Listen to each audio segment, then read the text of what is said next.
You can't just say no, she's lying.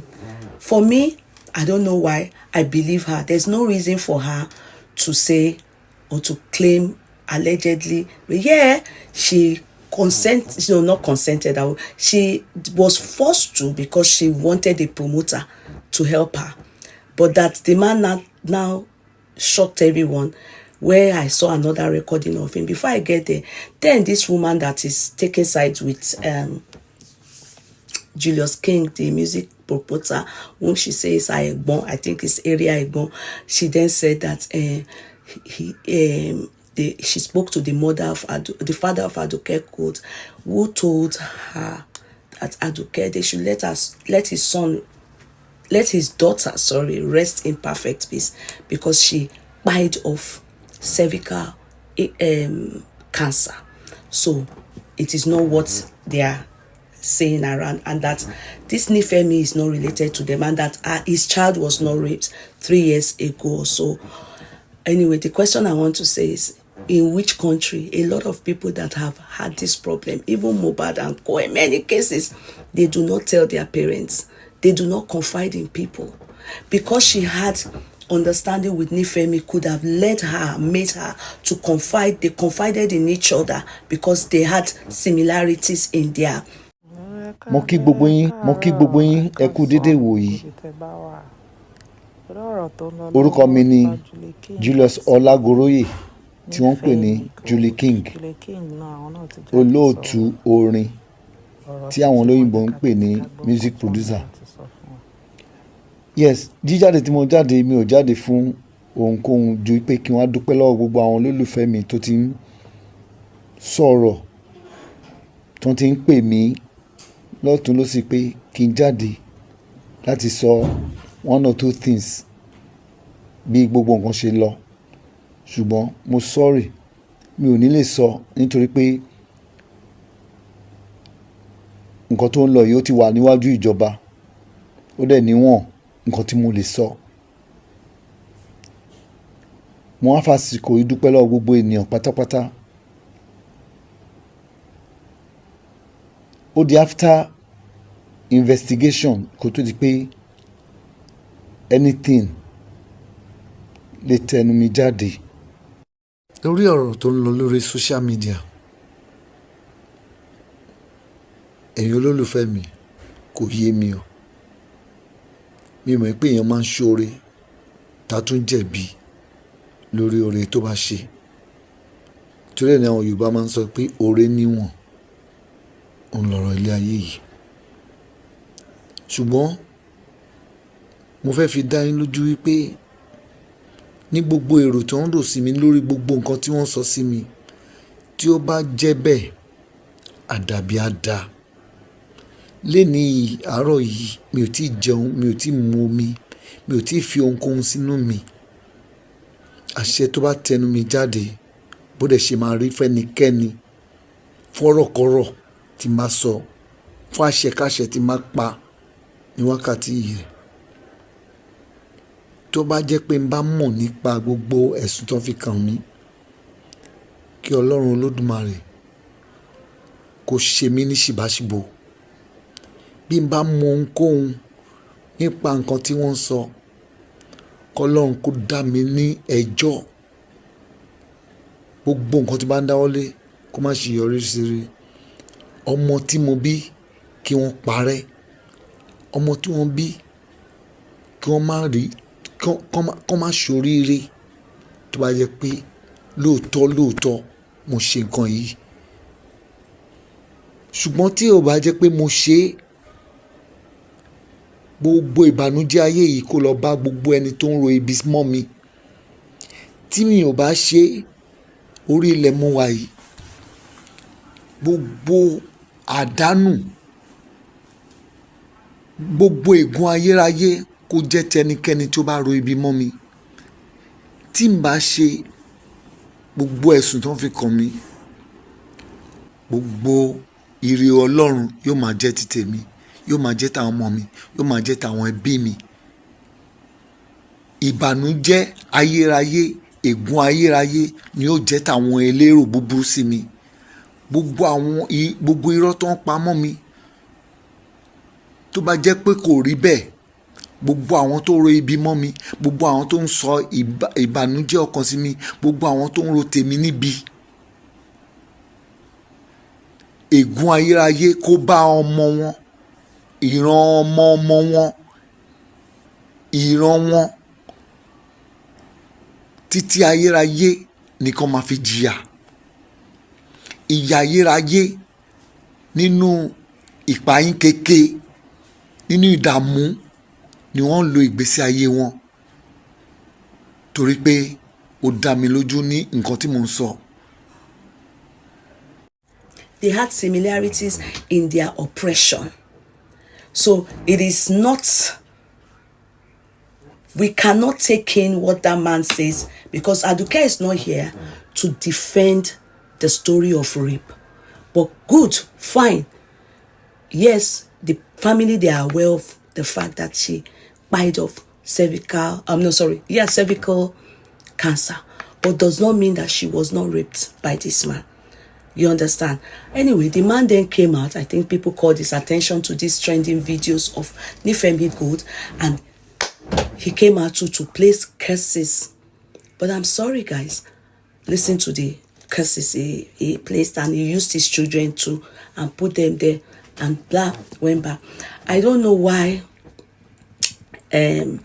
Because I know some people, they so I cannot stand bam that yes, he truly did it or he did not do it. But for some reason, I do not see any reason why Nifemi will come out and say all what she said. Especially because he denied to that woman whom you people saw that they never had any intimacy. That is where I think the man has a lot of question marks. Until they deep, I believe that there's more to that story than we can understand, especially because ADUKE Gold is not here to defend herself. Could she have truly confided with Nifemi that they were both penetrated by this man under duress as in forcefully? It's possible. There's every possibility. Could she have shared it with her family? No. Her younger sister, the woman said, oh, I seeked the younger sister's number. The father said no, said no, there's no need because there was nothing like that. Their child died of cervical cancer. But it's possible she never shared it with anyone, because it's kind of, you get stigmatized and it's kind of humiliating. But because she had Nifemi, they've both experienced this rape from this particular man.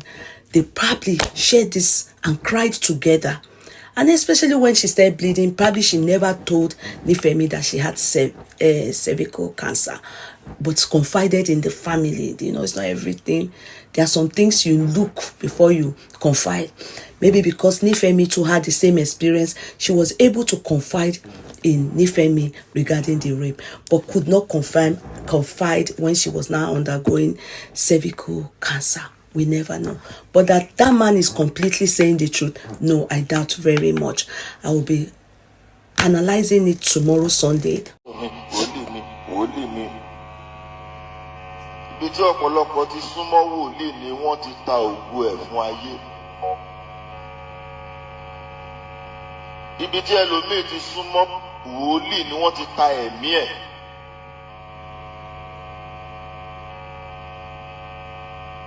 Ẹnìkan wà, Àdùkẹ́ nìyẹn náà ń jẹ́ ní Ẹ̀pẹ́ tó ní accident time kan báyìí. Ní o mọ̀ bí arántí ẹ̀ tó ní accident ẹsẹ̀ ń dùn, tó ní accident ní Sango. Yeah, Fúnkẹ́ Gold, God bless you.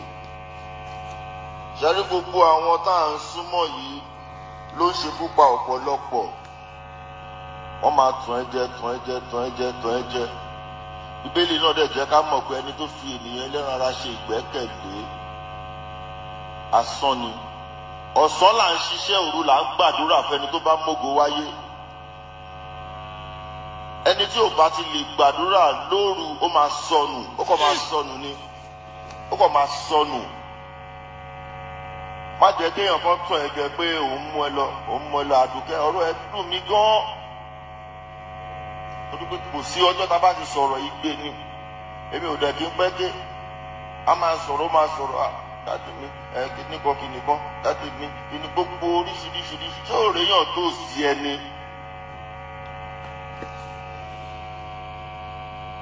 ilé tó ṣe lọ sí London mo ní jókòó sí London tó bá ti change life kò kú sí ọmọ kò sí ọkọ ibẹ̀ wàá rí ẹlòmíì tí ọ̀nà tiẹ̀ máa bá tiẹ̀ dọ́gba. And again tí nǹkan bá ń ṣe wá ẹ jẹ́ ká máa sọ fáwọn èèyàn má jẹ́ kẹ́nìkan tàn ẹ̀ pa pé má sọ fún yàn. ṣẹgbọ́. irọ́ ni wọ́n pa fún ẹ. ṣẹgbọ́. òde kan wá sọ pé òun wà nínú ẹ̀mí pé má sọ fún yàn. ṣẹgbọ́. irọ́ ni wọ́n pa ẹ tó ti gbowó ẹ̀mí ẹ lórí kó má sọ fún yàn. ṣe ti gbọ́. ṣe pẹ̀lú evidences àwọn kan tí mo sọ fún. Question live. Mo sọ fún pé I was raped. Mo pè é mo jókòó pé bó ṣe wò mí o wọ́n ti rape mi rí o. Mo sọ mo kọ́ síwèé.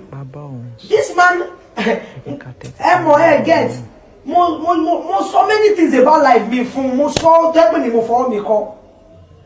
Ọkùnrin kan tó ń lé mi gbà yẹn kiri gbà yẹn òjijì lọ gbé máa yan oní pé kíyẹn wá ṣọjà tẹ́kì pé yẹn ló disvirgin mo kọ̀ rẹ́ nígbà pé wọ́n wílé. Ṣé understand?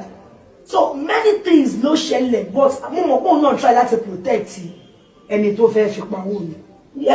Ní ò bá jẹ́ nǹkan tẹ́lẹ̀ ṣàmọ̀ pé bọ́ ṣe fún mi àtàwọn àtàláriwo of Africa bí wọ́n ṣe dúró tì mí bọ́ ṣe manage mi gbogbo ọmọ wọn láyé àti ìran wọn ní tí ò lópin bẹ́ẹ̀ náà lọ́lọ́run ṣe máa gbèrú aláàánú tiwọn dìde fún mi wọ́n gbìyànjú kan fún láì. Everybody give chance and shout hallelujah for all that you have done for. Ẹ jẹ́ kí n já yín sí. Thank God today is Saturday. May her soul continue to rest in peace. ADUKE Gold. Her case is typically like the case of Mohbad to me.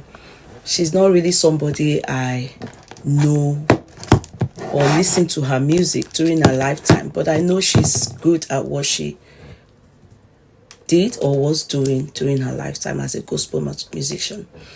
And so her sudden demise, of course, called for concern, and I shared it on my platform, just to sympathize and everything until the day she was buried. Along the line, when I learned she died, I saw a video of her then trending of how she had spoken about her several, forcefully slept with. I don't want to use the RAPE word, and due this reason, I felt a lot of concern for her. But while she was on that podcast, she never mentioned the name of the people that raped her, but she laid emphasis on somebody whom she went to help her. And even though he was actually also aware of the fact that she's had several cases of being raped, but because of her career, her field of gospel musician, all those things, even especially African mentality, you have to hide it. If you talk about it, people will stigmatize you that, you have been raped and blah blah. Sorry, I had to use the vulgar word, but it is what it is.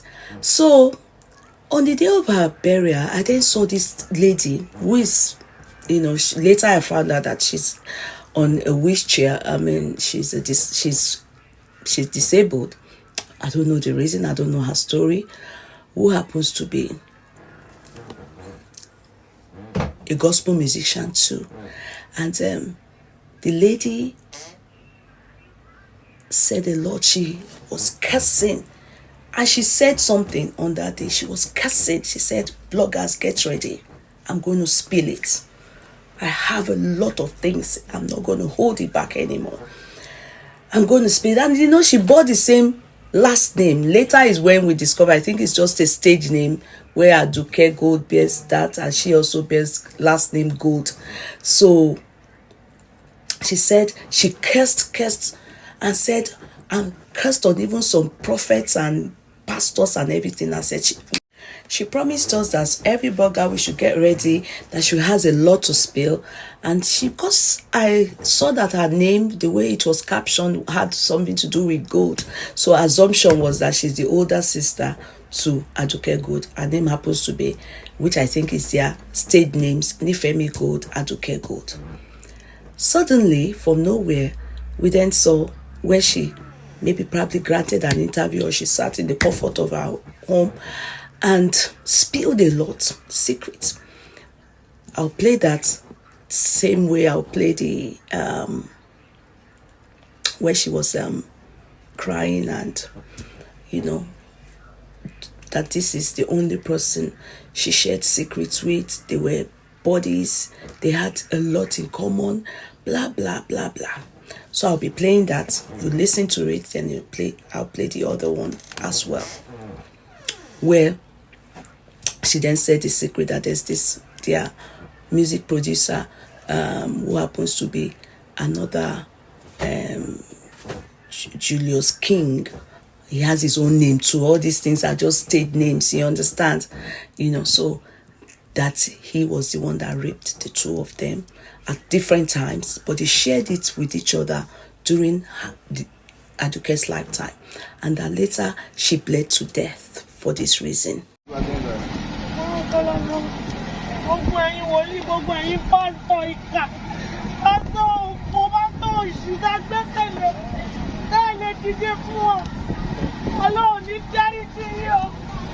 Ìkúlẹ̀ abiyamọ máa jà fún gbogbo ilé ọ̀kọ̀ọ̀kan. Gbogbo ẹ̀dá tó ní kó ṣiṣẹ́ kó má jèrè. Gbogbo ẹ̀dá tó ní kí mo náà kálá má jèrè. Olúwa ti bẹ tẹ́bi èsì bẹ́ẹ̀ ní kádù. Ògo t'Olúwa ti bẹ́ẹ̀ ní kádù. Ẹ gbọ́ dídí ògo lọ́wọ́ wa lójijì. Ẹ gbọ́ dídí ògo àgbáyé lójijì. Àsìkò tó yẹ kó máa jèrè sí ọwọ́ ẹ̀.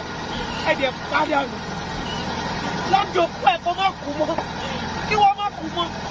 Àmọ́ ẹ̀yin prọfẹ̀tì òṣì, ẹ̀yin pásítọ̀ wèrè, ẹ̀yin olórí òfò, bá a lè gbẹ́kẹ̀lé yín, ẹ̀yin àfijọ́ ìyàwó di bẹ́ẹ̀ lè gbẹ́ nìyẹn. Ẹ watch out gbogbo ẹ̀yin blogger tẹ wá bí, gbogbo àṣírí tẹ máa mọ̀. Lẹ́yìn tá a ti gbé Mọ́rọ́kọ́lá sí, watch out for me. I will start revealing a lot of secrets about all those wicked and heartless. Àwọn àgbà burúkú àkókò gàgàrà tí ò fẹ́ kékeré ọkọ̀. Ẹ ò ní jèrè. Bẹ́ẹ̀ bá bíbá mọ́, ẹ ní jèrè kankan nínú. Ẹ gba Mọ́rọ́kọ́lá. Ẹnì kan ṣoṣo tí mo tún fọ̀rọ̀ lọ, tí mo tún gbẹ́kẹ̀lé, tí mo sọ̀rọ̀ fún. Èyí tí Àdùkẹ́ bò mọ́ra títí tó fi kú leléyìí o. Julie King ó fi tipátipá bá mi sùn, tá mọ̀ sí rape, ó sì rape Àdùkẹ́ náà tó jẹ́ iṣó inú ẹ̀kú tí ẹni kankan nu àwọn òbí dáká sọ fẹ́ nìyàn kan níwọ̀n ìgbà tán ti lérí bí àwọn gbọ́dọ̀ sọ fẹ́nikẹ́ni, tá bá sọ fẹ́nikẹ́ni ikú ni ọ̀run làlà. Ẹjọ́ ta ló fẹ́ kú? And everybody see us as a gospel artist because I'm pé we live in the world tẹ́ pé wọ́n ti máa ń judge wa. Tẹ́ bá gbọ́ nípa mistake téèyàn kan ṣe fún wa, àṣìṣe tó ṣẹlẹ̀, ẹ fi yẹn judge wa, ẹ náà ní pé wá sí church mọ́, ẹ náà ní ṣe anything mọ́. So àṣẹ ní ṣe ní ṣe náà, but enough is enough. I have to speak out. Àmọ́ ẹ bá mi bèèrè lọ́wọ́ Julie King. Kí ni nǹkan tó ń fún táwọn wòlíì ẹ̀yẹ ń fún? Kí ni nǹkan tó ń ṣe tó fi ń bá àwọn obìnrin sùn tó dẹ̀ kí wọ́n bẹ̀rẹ̀ sí ní bleed? Àdùkẹ́ bleed, èmi náà bleed. Àwọn méjèèjì nìkan ni mo mọ̀ tí mo lè sọ pa ẹ̀ ní ìsìn. Ṣùgbọ́n ṣé bẹ́ẹ̀ fún a lot of people náà tí wọn ò lè sọ̀rọ̀. Wọn ò pé tó máa rí eléyìí. They will begin to speak up for myself. Today I'm speaking up for myself. And for Mọ́rọ́kọ́lá mi. So, ẹ̀jẹ̀ bá mi bèrè lọ́wọ́ ẹ̀, kí ni Julie King tún fẹ́ lọ́wọ́ mi lẹ́yìn tó fipá bá mi lò pọ̀? Kí ni nǹkan tó tún fẹ́ tó tún ní pé lẹ́yìn o gbọ́dọ̀ tún fojú rí mi? Ọ̀bàyé jẹ́ producer, ó ti pẹ́ tó ti ń ṣe, àmọ́ Mọ́rọ́kọ́lá bẹ̀rẹ̀ ti ségi lónìí. Enough is enough. èyí tó silence mi tó gẹ́. I need to start speaking up. Láti àná ló ti bẹ̀rẹ̀ sí ní rányàn pé mi ò lè dákẹ́ mọ́. Ó ti tì mí kàn ògiri. Mo gbọ́dọ̀ sọ̀rọ̀. Jáde kó sọ fún gbogbo èèyàn. Gbogbo ayé ẹ gbà mí. Láti àná ló sì ń fèèyàn trail mi. Gbogbo ẹ̀yin ọmọ Nàìjíríà, ẹ dákun ẹ ṣàánú fún mi o. Mi ò safe mọ́ ní Nàìjíríà. Ọmọ mi ò safe àtèmi àtọmọ mi. Àmọ́ tí nǹkan kan bá fi lè ṣe mí tó ṣe ọmọ mi, ẹ wò ẹni tẹ́ ẹ kọ́kọ́ mú Julie King ni. Julie King ló produce gbogbo àwọn wòlíì ẹ èyí tó fi ń threaten wa, gbogbo àwọn wòlíì ẹ èyí tó fi ní ká máa múlẹ̀, gbogbo àwọn wòlíì wa èyí tó fi ní pé a ò gbọ́dọ̀ sọ fẹ́ da àlàyé kan tá fi wá ń bẹ̀rẹ̀ sí ní gbé trauma. Ní 2022 gbogbo yín gbọ́ pé mo attempt suicide. Kò mà sẹ́ni tó wádìí, kò sẹ́ni tó béèrè pé kí látàrí suicide tí mo attempt tọ́lọ́run ò wá pa mí. This same Julie King látìgbà tó rìn mi ti wà lọ́wọ́ ẹ̀ pẹ̀lú báwọn èèyàn ṣe dìde tó support orin yẹn, ó fi orin yẹn sílẹ̀ látàrí pé dandan o gbọ́dọ̀ fẹ́ mi. Ṣé dandan ni? Mo dẹ̀ sọ fún ẹ pé mi ò ní trauma tí mo ṣe ń là kọjá. Bọ̀ ó dẹ̀ wá fi tipátipá ó fi bá mi lò pọ̀. Lọ́jọ́ náà pẹ̀lú omi jó lójú ni mo máa fi sọ̀rọ̀. Ṣé o ti gbàgbé ni? Ó sọ ọjọ́ ìbí mi, ó sọ ọjọ́ ìbànújẹ́ fún mi. Ṣé o rántí? Tí ìwọ bá ti gbàgbé, ẹni tó ṣu ló gbàgbé, ṣùgbọ́n ẹni tó kọ ò lè ever gbàgbé láíláí. Ó gbóná fẹ́lifẹ́li. Ẹ̀yin ọmọ Nàìjíríà, ẹ tètè wábi tó bá wà kẹ́ lọ mú. Julie King ó dẹ̀ báyé jẹ́ títí nítorí owó, nítorí ohun tó máa jẹ, ó dẹ̀ gbàgbé ohun tó máa jẹ. Ó dẹ̀ ti torí owó, ó dẹ̀ fi anything ló fi ń wá owó. Kí ló ṣẹlẹ̀ gan-an? Látàrí gbogbo nǹkan tó ṣe, wàá extort lọ́wọ́ Àdùkẹ́, wàá extort lọ́wọ́ everybody, wàá gbà. At the end of the day, ẹ jẹ́ kọ́mọ yẹn kó bẹ̀rẹ̀ sí ní lọ pẹ̀lú anxiety, kó bẹ̀rẹ̀ sí ní rìn pẹ̀lú ìbẹ̀rù. Kó bẹ̀rẹ̀ sí ní rìn pẹ̀lú ìbẹ̀rù. Kí ló dé? Kí ló ṣẹlẹ̀? The same thing ló fẹ́ ṣe fún mi. Mo sọ fún ẹ. Ẹ bá mi béèrè ẹ̀yin ọmọ Nàìjíríà lọ́wọ́ Julie King. Tí ò bá ṣe pé wọ́n ti ṣe parí, ó ti ń dúró rẹ̀. Ẹ kú dédé wòye gbogbo ẹ̀yin olólùfẹ́. Now you guys have listened to her, all the secrets, how she said Aduke bled to death and blah blah. Okay, I wasn't still satisfied. I was kind of, there's more to this matter.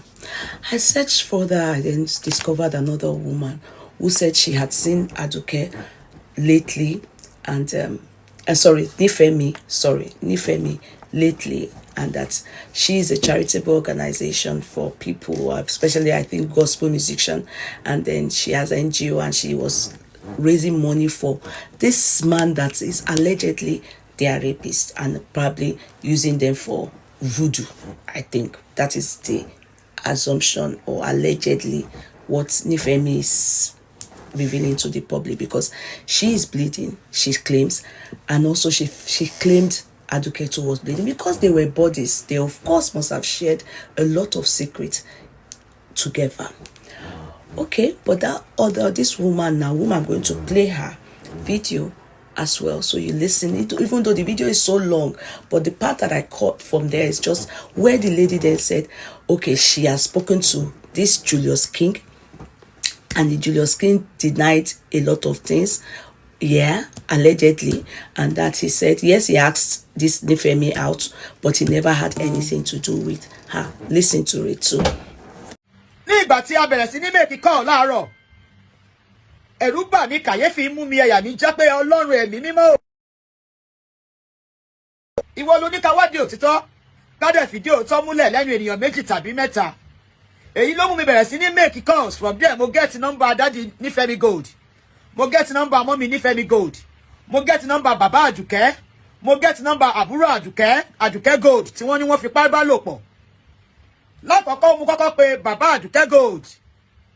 Wọ́n fún mi ní nọ́mbà pásítọ̀ kan tó jẹ́ olùgbọ̀wọ́ fún Nifemi Gold, tó gbàdúrà fún Nifemi Gold nígbà tọ́rọ̀ wheelchair máa ṣẹlẹ̀ tára wọn tó ṣe bí ẹni tí ara rẹ̀ kò dá díẹ̀. Mo wá pè bàbá Nifemi Gold tá ń pè ní Pastor Ajayi Adéròmú. Mo pè bàbá yìí tí mo bá ṣe mistake bàbá yìí sọ fún mi wípé wọ́n rẹ́pù Àdùkẹ́ Gold o báwọn ò gbọ́ orúkọ ẹni tó ń jẹ́ Nífẹ̀mí Gold rí báwọn ò sì mẹ́ni tó ń jẹ́ Nífẹ̀mí Gold ṣé mọ̀ tẹ́ bá rí àwọn blogger kan àwọn blogger tó kàn máa ń he story lórí social media àwọn yẹn ti ń gbé wípé kẹwàá gbọ́rọ̀ lẹ́nu ẹ̀gbọ́n Àdùkẹ́ mo rí fídíò yẹn nígbà tí wọ́n sin Àdùkẹ́ níjọ́ Saturday àbí níjọ́ Friday so bàbá Àdùkẹ́ Gold sọ pé àwọn ò mẹ́ni tó ń jẹ́ Nífẹ̀mí Gold wọ́n ní dádì ìjẹ́ ìfìgbà kan gbọ́ wípé bàbá kan tó ń pè ní Julie King wọ́n fipá bá Àdùkẹ́ Gold lò pọ̀ wọ́n ní ká jọ̀wọ́ ká jẹ́ kó mọ àwọn sùn rè àwọn ò gbọ́ wípé wọ́n fipá bá Àdùkẹ́ Gold sùn o mo ní ó dá fún mi ní nọ́mbà àbúrò ẹ̀ ẹ jẹ́ bá a sọ̀rọ̀ bóyá ó tiẹ̀ máa lẹ́nìkan àbí méjì tó fi ọ̀rọ̀ yìí lọ̀ tí ó gbọ́ sí tó lè ṣẹlẹ̀ rí kò lè jẹ́ pé Nífẹ̀mí Gold nìkan mo wọ́n lè fún mi ní nọ́mbà àbúrò Àdùkẹ́ Gold ẹ jẹ́ kí n bá a sọ̀rọ̀ wọ́n ní pé madam ẹ má wulẹ̀ pé kò sí bó ṣe máa rí Àdùkẹ́ Gold ní 3 or 4 years ago táwọn ò ní gbọ́ Àdùkẹ́ Gold yóò bleed ẹ̀jẹ̀ kú she died of cervical cancer Àdùkẹ́ Gold died of cervical cancer tó dẹ̀ ti ṣe àwọn òde gbọ́ wípé picture Julie King ni mo gbé sórí program yìí wọ́n wá sọ wípé àwọn ò rí ẹnìkankan ìyẹn bàbá Àdùkẹ́ Gold mo pè wọ́n láàárọ̀ wọ́n ní ẹnìkankan ò rẹ́pọ̀ Àdùkẹ́ Gold o mo ń repeat ẹ̀ torí ẹ̀yin tẹ́ máa padà bá mi share ẹ̀ gbogbo ẹ̀yin tẹ́ ń gbé látàárọ̀ ẹ bá mi share ilé yìí náà mo wá ní wọn ò rẹ́pọ̀ Àdùkẹ́ Gold wọ́n ní wọn ò rẹ́pọ̀ Àdùkẹ́. In all that she has to say, she said in conclusion that she said to her, if you listen to the video, she said Nífẹ̀mí Gold was lying. There was nothing like rape. Now, I have a problem with that, her conclusion. The fact that the man agreed that he asked her out, he booked hotel room for them, and that lady also said something. She said Nífẹ̀mí said he turned her birthday to a mourning day for her because he forcefully penetrated her. And he said he toasted her, asked her out, but nothing happened between them. I don't want to be biased, but listening to two adults, you understand, you know, with what happens in all these industries, how they forcefully penetrate people, even in the musical industry, you know the case of Mohbad that is still trending. How when their bosses, their promoters, all of them is there in the acting industry. We didn't know that it does the same thing in this gospel industry. So, yeah, you saw when one was called out, which day was it? Was her Bakunle Afford, Okro Afford. So this is something that happens in industries where their bosses, their promoters, their masters forcefully go to bed with them before they can promote them or before they can launch their records. So